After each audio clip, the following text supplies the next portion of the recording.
What sport should my kid play? I have a 4-year-old son. He is very physically active and has great motor skills. Far better at most sports than I was at his age. Most of our friends have their children in sports, and like most soccer moms, they drive from event to event, especially on the weekends.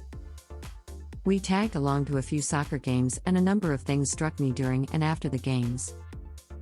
The most obvious was that there were plenty of kids there who would have rather been somewhere else and whose parents were the excited part of the group.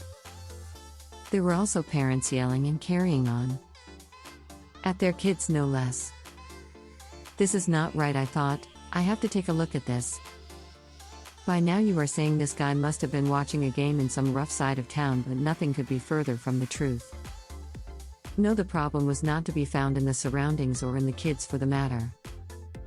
It was to be found in the parents and their approach at the game. I would be a great blessing if someone would write the How to Get Your Kids into Sports Handbook, Parents Edition. I could hand them out by the box. Here is the basic problem. Is the kid doing a sport because you expect him/her to, or because they have a great amount of fun when then play? Simple enough question, right? Well, I asked 10 parents after the game and all of them said, "Oh, he loves it." Are you sure? I would ask, how can you tell? I got some blank looks and some laughed. We know our kids, were the most common answer. Did they? I thought. I next asked the kids one by one, what they liked about the game they just played. I got some rather interesting answers, to be sure. My friend Tommy was here. I scored so Daddy will be happy. I wanted to go home. My belly hurt, but I had to play. Had to play? Why? I asked. My big brother played. I have to do everything he did. Okay, now I had something to talk about. Let's take a look at why we have our kids in sports at all. Outdoor activity. Keeps them physically active. Builds strong bodies. Builds self-confidence. Kids have fun. Something we can do together. I'm sure there are more reasons, but these came up more often than any other in my little survey. In this case it was soccer, but in the case of hockey the outdoor element is obviously removed. Nonetheless, I feel that the parents' intent here was to make the kid get out of the house, not to just be outdoors. I mean, if that was the case, make him run around the house a few laps. Keeping the child active is a great idea, and with so many children being fatter than ever, I am all for it. Again though, if that was all, we could take a walk with them or ride our bikes. Why sports? Building of the bodies is true to an extent, but it can also be too much for a child. We have to make sure it is done with moderation. Self-confidence. Now here is something I hear all the time. Sure, when the kid is good at what they do and when they feel they can overcome problems by trying harder, that is good, but what will happen to a 4-year-old child who fails? We will get back to this as a moment. Kids have fun. I should hope so, but I saw a few who did not, and there are some reasons why. And lastly, we do something together. Something we can both enjoy and be excited about. Fair enough, so long as that is not a one-way street. Let's break down these arguments further. What will motivate us to choose a sport for our children?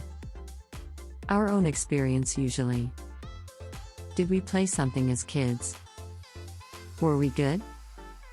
I see parents projecting themselves onto their kids by first choosing the sport, then expecting a lot from the kids. Often more than they can deliver. I saw a man in a park once who was throwing a softball to a very small boy, maybe 5 years old. The boy kept missing and missing, and all the man said was, "Come on, try." The boy tried and failed. Tried and failed. He started crying, and his father said, "There is no crying in baseball, now hit the ball." I was ready to take the father aside and show him my size 12 shoe, but I thought better of it. We can all see what he did wrong, but can we see a lesser example of the same? Are we doing it maybe without knowing it? Perhaps. We as humans learn much faster from failure than success, so make sure you arrange for your children to succeed the first few times you do something with them. Positive thinking. If they fail anyway, change the thing you are doing until they succeed. I kicked a soccer ball to my son, and although he could kick it back, he chose to pick it up with his hands. Instead of telling him that picking it up was bad and thus make the whole thing negative, I showed him how he could throw the ball to my foot, and then I did the same. Soon the ball was back on the ground and we were playing like normal. They don't know the rules, they just want to succeed, and they measure that success by your reaction and your praise. If they don't have any fun with something or just plain can't do it, move on to something else. Do not push them into some sport because that is what you wanted to do. Let them show you what they want. Expose them to several and observe them. Are they quick at picking up the rules? Can they do it well? In the end, it is most important that they have fun. They have fun if you are proud of them and if they are allowed to succeed. Give them every means to do so and let them lead the way. Not every kid will like soccer because his brother did. Let him choose for himself. That builds confidence.